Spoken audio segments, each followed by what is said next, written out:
Healin Good is Precure's 2020 season and aired with pretty comically unfortunate timing. The pandemic messed up a lot of the airing and the production schedule, but it also made the themes of health and well-being a lot more relevant. I've seen a lot of people online claim that the show's theme was actually picked to line up with COVID, and that's not how TV production works. I don't know how this keeps circling. Staff interviews in the Healin Good Precure complete book explain that the season actually spent 2 years in pre-production. Plans for Healin Good started 2 years prior to the show's release, and this season was always intended to be a bit shorter than the previous seasons anyway, due to scheduling issues that would have been caused by the Tokyo Olympics. Nobody could possibly have foreseen that it was going to end up being a few episodes shorter than anticipated. On October 23rd, 2019, the Japan Patent Office filed the trademark for Healin Good Precure. On November 28th, 2019, Toei Animation opened the website for Healin Good Precure, which in retrospect is crazy to think about because we're still waiting. As I film this video right now, we're still waiting for the Star Detective website. It is the 10th of January. We are so used to getting the websites later on in the year now. Thinking about getting it all the way back in November seems like a dream. Cure Grace was formally introduced in the traditional baton pass at the end of Star Twinkle's final episode on January the 26th, 2020. She also assisted in the final battle of Star Twinkle Precure. Healin Good began airing on ANN on February 2nd, 2020. A special announcement show broadcast live from Sunshine City in Tokyo was broadcast on YouTube the day before. This featured live performances of songs from both Star Twinkle and Healin Good. It gave us a sneak peek at the first few minutes of Healin Good's first episode and also debuted the Healin Good Kigurumi characters. This is actually really hard to find online. I had to do a bit of trawling on the Wayback Machine, but I have archived it on my Google Drive, and if anyone's interested in watching it, I will leave the link in the description of the video. In the Delicious Party Precure complete book, it was revealed that actually this season could have been food-themed. The producer, Kaori Yasumi, considered it, but in the end decided against it considering Kira Kira Precure a la mode was still pretty recent at this point. When Yasumi was brought back as a producer in 2022, we got Delicious Party Precure, and funnily enough this season also turned out shorter than expected and had a lot of unfortunate circumstances behind its airing. The staff members were already planning the finale of Healin Good when the hiatus caused by COVID-19 came around, and how to proceed so they could carry out the story as originally planned became the ultimate priority during the hiatus. Episode 13, which was originally scheduled to air on April the 26th, was pushed all the way back until June the 28th due to the pandemic. The show took a huge production hiatus to allow the studio time to readjust to the new conditions that the pandemic and lockdown had caused. Select previous episodes from the series were rerun on the regular time slot during the hiatus, so Sunday mornings weren't too bleak. This hiatus also meant that a handful of episodes had to be sacrificed from the run. Another knock-on effect of the hiatus was also that the show had to finish airing a little bit later than planned, ending in late February rather than late January. Mimori Suzuko, the voice of Cure Earth, mentioned in an interview in the Healin Good complete book that her debut was actually pushed back because of COVID, and she was worried if she'd even get to appear in the show at one point. Cure Earth debuts incredibly early in the season. I'm pretty sure at the time this was the earliest a mid-season Cure had ever debuted, so I don't know if she means that her episode was held back because of COVID, or if her debut was meant to happen in an earlier episode and they actually pushed it back to a later episode because of the lockdown restrictions. I would have thought it's not the second case because that seems really bizarre. Even after the release of the first episode of the next season, Tropical Rouge Precure had been decided, there was still no guarantee that Healin Good's 45th episode could be broadcast on the air safely as planned. Episode 44 was designed to be the true ending, while 45 was more of a light-hearted epilogue with no real bearing upon the story and was written with the possibility that the show could be cancelled and this episode could never see the light of day. The season's movies were also massively delayed. Go Go Big Transformation The Town of Dreams, which featured the S5 Precure team, was delayed from September 2020 to March 2021. And Miracle Leap, A Strange Day with Everyone, which was the final installment in the Dream Stars series, was originally slated for release in March 2020, and again this was released a few months later on October 31st, 2020. Both movies for this season performed significantly worse than those of Star Twinkle due to the lockdown restrictions affecting the attendance to cinemas. This was the last Precure season to ever receive 2 movies. There's never been any official statement as to why, but it's pretty safe to assume they simply just realised that making 1 movie a year was a lot easier than making 2. And with the current state of the anime industry, it's honestly probably better that they keep it this way. Precure movies are generally not really anything to write home about, so I'm not personally fussed about only getting 1 a year instead of 2 now. Some of the most notable staff on Healin Good include the series director Yoko Ikeda, who also has credits on Sailor Moon Crystal and Sweet Precure. The lead writer is Junko Kimura, very long history on tokusatsu writing, and she also has writing credits on Go Princess, A la Mode, Wonderful, and Hug to Precure. And the character designer is Naoko Yamoka. While Healin Good Precure was her first character design credit, she is a long-time staff member at Toei, and she's not only worked on Precure as an animator since the Futariwa days, but she's also worked on shows like Sailor Moon Crystal and Dragon Ball. This season feels very tonally different to other seasons. There's a very calm, quiet aura surrounding its characters and stories, and I think this matches the themes of the season well. In an interview in the Healin Good Complete book, Ikeda explains she wants to show the normal faces of girls through Healin Good Precure. She noticed that people have been watching Precure for a few years and now might be expecting a bit too much of the characters, so she decided to create Cures who cherish their own feelings more than anything. I'm not sure if this quote is something that got a little bit lost in translation because it doesn't totally make a lot of sense to me, but the way that I understand it is that she wanted to create characters who weren't quite as big and out of this world as previous seasons. The last few seasons had some pretty wacky characters like Lala the alien, and Ruru the android, and Healin Good was intended to be a more classic feeling season. This is definitely well reflected in both the show's writing and design. Yamoka was instructed to create simple designs that felt classic and easy recognizable as Precure. So of course we got a timeless pink, blue and yellow trio. I think the designs are definitely a lot more simple than some of the previous seasons, but they're also very appealing and full of personality. One of my personal favourite little design details is Cure Sparkle's little pom-pom skirt. I think this is so unique and fun and it stands out so much. Before starting work on these designs, Yamaoka asked Yuta Tanaka, a longtime Precure staff member who has credits on the franchise as a director and storyboard artist, about what kind of person Junko Kimura is. He told her, she's the kind of person that writes in a realistic way. Apparently this helped Yamoka make a lot of preparation for her designs. Later in the same interview, Ikeda explains, "We made the story straightforward for little girls to understand. Of course people can use their own imaginations, but I would prefer taking the story more straightforward. This choice was likely made in light of some of the more sensitive topics that Healin Good Precure touches upon." Again, this is a bit of a contrast to the previous two seasons, which had featured some sometimes complex and confusing ideas. This season being very straightforward is incredibly important in my opinion. It communicates its points and messages well and doesn't dance around subtext. Due to the broadcast hiatus, 3 episodes were cut from this season, including a fashion episode about Hinata, a Christmas episode, and a crossover episode featuring Yes Precure 5, which was probably intended to promote the crossover movie. Hinata's mother never appears in this series, yet she was meant to appear in both the fashion show episode and the Christmas episode. So it's not really clear where she actually is, or what exactly her appearances in these episodes would have been. Is she dead? Is she working abroad? Who knows? She's never really touched upon in the show, and all the details we know about the lost episodes are so incredibly vague. And while it isn't a central plot point, the 3 healing animals were actually meant to receive human forms at some point within the series. But this idea never made it past the pre-production stage. If any actual solid early designs for these exist, I don't know. Personally, I'm kind of a little relieved that they didn't get human forms because this happens so often in Precure. It's actually kind of refreshing to have a season where we don't have a fairy that turns into a human. And with the anti-human sentiments expressed by some of the animals in the final episode, I think it would kind of make more sense if they couldn't transform into humans. While the show has a lot of fun episodes and is, in my opinion, pretty consistent, it has some definite real standout arcs and episodes. The first episode is really strong and it's definitely one of my favourite first episodes in the franchise. In the 20 minutes we get with Nodoka, her story and her character arc are both set up really clearly. She's possibly chronically ill and is moving to a seaside town in the hopes of living a healthier life. And as she explores the town, we can tell it's a struggle for her. And when the Byogans attack, she's brave enough to stand up to protect the healing animals despite the toll it takes on her. Cure Earth is one of my favourite mid-season cures. I like her a lot. Her debut is really exciting and the tension building up to her actual appearance always kind of gets me on the edge of my seat. Asumi's character is a blank slate of a person born from the Earth and it's such a unique opportunity for the show to do some really bizarre things. Her focus episodes are kind of used as a vessel to focus some really abstract concepts like the idea of liking things, what it means to be cute. And no other seasons have really ever had a chance to do anything like this. Star Twinkle did some kind of similar ideas with like teaching the aliens about kind of human concepts that wouldn't quite make sense to them. But the approach and execution in Healin Good is so wildly different, and I think this is probably one of the strongest aspects of the series.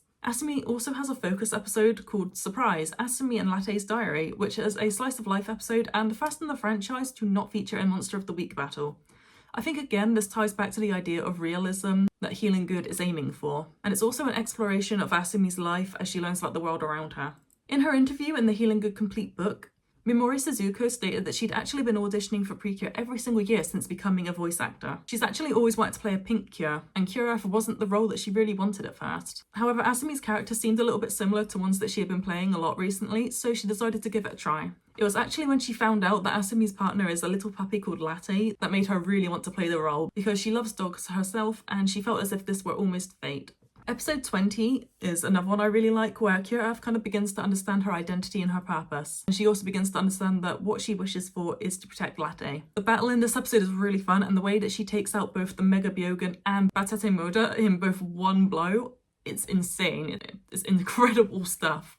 Batete Moda being killed off in this episode was actually kind of sad for me the second time around. I remember when I first watched the series a few years ago, I was glad to see him go because I found him really annoying. I would have actually loved for him to last a little bit longer, because this episode was starting to really dig into his power dynamics and his struggle with the other Byogans, and he's genuinely a really interesting character. He very quickly grew from being a bumbling, stupid minion to like a truly evil, devious little schemer. I'd say he wasn't just on the same level as the others, he was probably ready to surpass them. Before his demise, he was scheming how to take over from King Byogen, and this was really exciting because it was like the start of something so much bigger where all the other Byogans have a little power struggle between them. And I think if he hadn't been purified in this episode, it would have been really cool to see how he would have developed further. The plot twist halfway through the season that Derizian was the reason that Nodoka was ill for so long never really loses its impact. Like, no matter how many times I watch this season, it always kind of like hurts to watch when this episode comes back around. Nodoka is such a sweet character, it really upsets you to watch her suffer.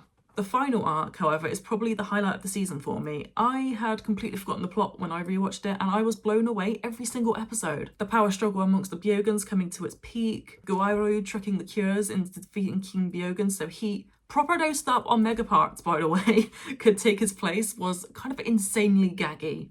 Of course, King Byogen being defeated didn't last very long, and Shindoin is able to revive him, and he comes back and he absorbs Guairu, and then he has his sights on Derizian as his next target. When Derizian escapes and begs Nodoka to host him inside her body once more so he can hide away from the king and recover his injuries, she refuses, and rightly so! Episode 42 is the most memorable in not just this season, but maybe the franchise, perhaps. And Nodoka taking a stand so explicitly is amazing to see when you remember this is a Sunday morning kids cartoon. I see a lot of people say the characters are boring in this season, and this just simply isn't true. Their personalities just simply aren't as loud and in your face as other seasons, and each character has a lot of interesting substance to her when you really think about it. From the moment she's introduced, Nodoka is shown to be really selfless, maybe more so than any previous Kira, constantly prioritising others over herself, even at the cost of her own health. Her selflessness and determination really stand out as a leader. Apparently Grace was the hardest character for Yamoka to design. She revised this design 13 times and struggled to keep it consistent in her key art so often that she almost screamed at herself, who the hell designed this?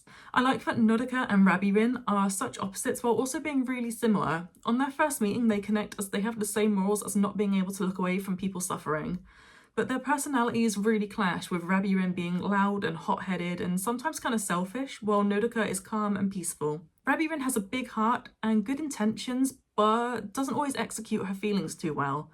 Like in episode 2, where she decides to just drop Nodoka as her partner once she realises that she isn't physically well, and seeing how bad she is at sports and her daily struggles. She makes this choice without even talking to Nodoka about it first. Rabirin is really flawed, which I like a lot. It feels like we don't get fairies with this kind of depth very often. All of the healing animals have really good personalities and character arcs, but she definitely stands out the most.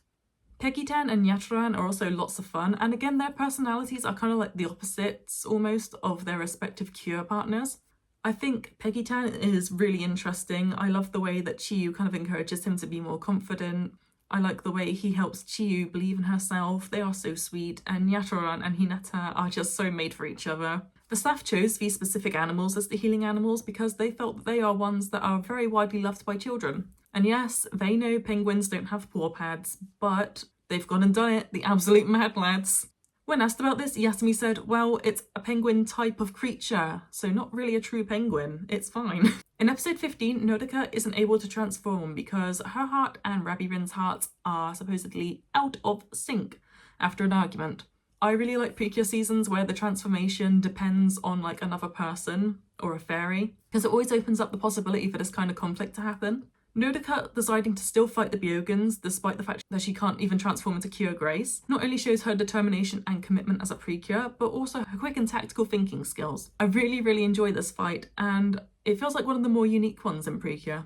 Chiyu is very straightforward about her thoughts and feelings. Interestingly, despite being the intelligent blue cure, Chiyu must learn to be even more insightful, but towards others. In episode 17, when the American family come to stay at their inn, it takes some advice from her friends for her to understand how to make the young girl of the family, Emily, smile and the correct way to think about putting her first. Another interesting fact about Chiyu is that, yeah, she's athletic and sporty, but this decision actually had nothing to do with the fact that this season was coinciding with the Tokyo Olympics. Kimura simply designed her to be sporty to contrast the fact that Nodoka was chronically ill.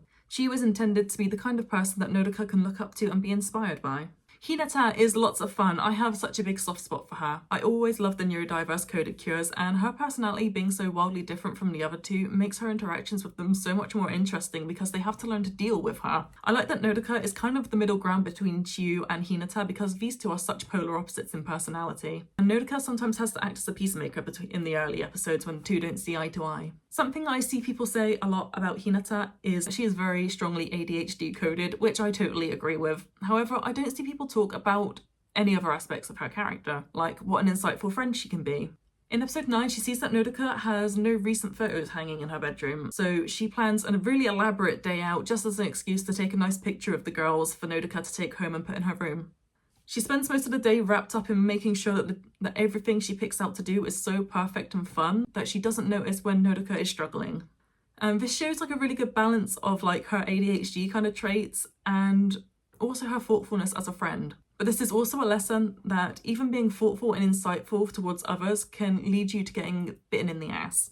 Hinata's also the kind of person who lets failure cut her deeply, even when it isn't her fault or is something that couldn't have been avoided. In episode 12, she's so deeply affected by a recent failure to act against the Byogans fast enough that she actually becomes depressed and considers quitting as a precure because she feels like she isn't good enough to keep up with the others. Watching her regain her confidence throughout the episode is a relief, and it makes you want to root for her even harder. The final arc of the season actually begins with Hinata stumbling across the gateway to the Byogan Kingdom and encouraging the team to go down there in an attempt to take down King Byogan. When this turns out to be a trap, she takes it a little bit hard on herself at first, but she soon lets the mistake now spur her on to fight harder rather than dwell upon it like she would have done in the past. Coming back to Asumi being a blank slate, our Yuki, who is the voice of Nodoka, actually spoke about this in the cast interview. Asumi has the most mature looks and is strong in battle, so I thought she'd be a reassuring presence, but her purity is also scary. I feel as if she was taught the virtues, she could become an enemy of humanity. Whether Asumi becomes good or not depends on the people around her and the healing animals. In the actual story, Asumi gradually grows into a wonderful woman and becomes a reliable warrior. Nodoka and the other three were weak before they met, but it's clear to see that she was also weak at times. It's really endearing to watch her get emotional and learn all sorts of things. I watch over her with the same feelings as I would a child. The villains this season are so fun, and they feel like really classic Precure villains. We get to see them hanging out in their horrible little grimy base and having antics and banter and back and forth, and we get to see them scheming. And this is something modern Precure doesn't really do anymore. It's nice and simple, this series, with just 3 main villains. Darusian, pure evil. I cannot stand this guy. He deserves everything bad that happens to him, and worse. My favourite is the diva Shindoin. She is so cool, and King Byogan is an idiot because she is madly in love with him, and he doesn't gaff. All he wants to do is destroy the Earth. I would not have given a shit about destroying the Earth if I were him. He needs to sort his priorities out. King Byogan is, again, a very classic Precure big bad. He is a shadowy figure that kind of hides in the background for most of the series, and then he will be revived at the end. And although his time with us is very short for the final battle, he is a very menacing figure. I think he's pretty cool. I spoke about Batetimoda earlier. He is like a rat that they make into like a dude. I don't know how to explain it. Yeah, they accidentally like give birth to this rat dude, and a lot of his on-screen time is kind of like throwaway comic relief, but as the season progresses, he does become more sort of evil and scheming, and he becomes more aware of what he's doing. In the end, he does end up quite malicious and scary. He has a real good comedy duo kind of balance with the other villain, Gawairu, who is like the big, muscly idiot kind of trope. I don't have a lot to say about him, really. In the official complete book, the series director, Ikeda Yoko, revealed that she was shocked to learn how episode 42 gained so much negative response. This is the episode where Nodoka stands up to Darusian and tells him no, he cannot use her body to recover. This is one of my favourite episodes of the show, and the speech that Nodoka gives is absolutely chilling. She explained that Nodoka made this decision to preserve her healthy body and life, and that not all villains deserve to be redeemed. She wonders if Darusian's debatably conventionally attractive design is part of the reason that a lot of fans sympathise with him. Ikeda says, I think Nodoka doesn't feel relieved that it's all over now. Just because the Byogans have disappeared, Nodoka feels responsibility for defeating King Byogan and abandoning Darusian strongly. She did want to save Darusian, and that's why she suffered. I think Nodoka will carry the fact that she ultimately abandoned him for the rest of her life. Episode 42 presents Nodoka's choice to say no to Darusian as a very complex struggle. I don't see people talking about this side of it very much. Nodoka's story is like very, very obviously an allegory for abuse, and Darusian having so much power over her and making her feel so guilty about looking after herself and not wanting to be hurt by him anymore. It's kind of crazy stuff for Precure to be touching on. Darusian's design and how conventionally attractive he is was a big debate amongst the team in pre-production. While Ikeda thought maybe it's not a good idea to make the villains look too nice, she also believed a character's fate shouldn't be determined by whether they look pretty or ugly. In fact, Yasumi was the one who strongly demanded a cool-looking villain to keep children and parents interested. While I was reading the Healin Good Precure special of Anime magazine, this one particular quote from Junko Kimura stood out to me, and this is the note I'm going to leave the video on. Girls are not goddesses who should accept and forgive everything. There's no guarantee that the little girls watching this show don't have someone like Darusian close to them right now. In their real daily lives, they may be taken advantage of just because they're little girls. At times like that, I want to tell them it's okay to take care of yourself first, and even if you criticize for that, Precure is on your side. That's what I want to convey to girls. I've been making a story like this for a year with the wish that no matter what, I want you to live a healthy life. This quote kind of sums up a lot of my feelings from watching Healin Good. This season is a real love letter to Precure and the actual core themes of the franchise, such as friendship and kindness. Watching this season feels warm and cozy and gentle, and that's how Precure should make you feel. I don't think there's such a thing as a completely perfect Precure season or a flawless Precure season, but Healin Good is definitely at least close to being one. In fact, I actually feel like the production of this series mirrors the strength and resilience of its characters overcoming any adversity.